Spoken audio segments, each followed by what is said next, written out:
Eto ho, Kong Terry, total, kayo ay bata pa rin na kongresista, si Lian Leviste, bata pa rin, si Barsaga, ang nagiging impression sa kanila o image nila, mga batang lumalaban sa katiwalian sa mga traditional politician. Kayo bilang isa sa mga lumalaban din sa katiwalian, ano bang tingin ninyo o damdamin ninyo para sa dalawang kasamahan ninyong bata na yon? Wala naman ako masyadong damdamin para sa kanila. No? Pero, malaya naman ho silang gawin po yung gusto nilang gawin sa Kongreso.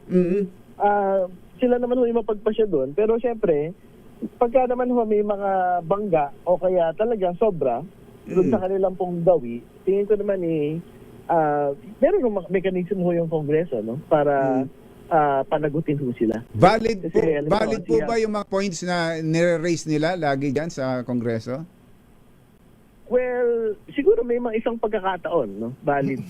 Yung pong mga... Isa lang? Isa lang? Ang sungit mo naman, isa lang?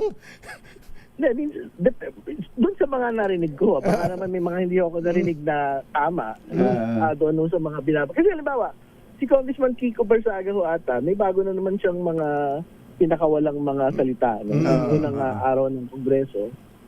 Parang hindi na naman ho ata natuwa yung mga kasamahan ho natin doon sa kanya pong mga sinabi.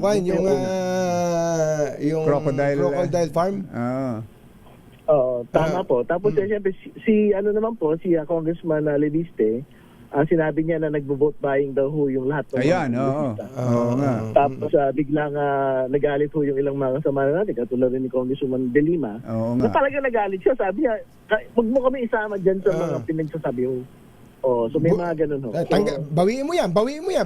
Parang nanay no? Parang nanay. Bawiin mo yan. Hindi ako nag-vote buying sa buong buhay ko. Sabi parang ganun yung sinasabi ni Congresswoman De Lima, ano po?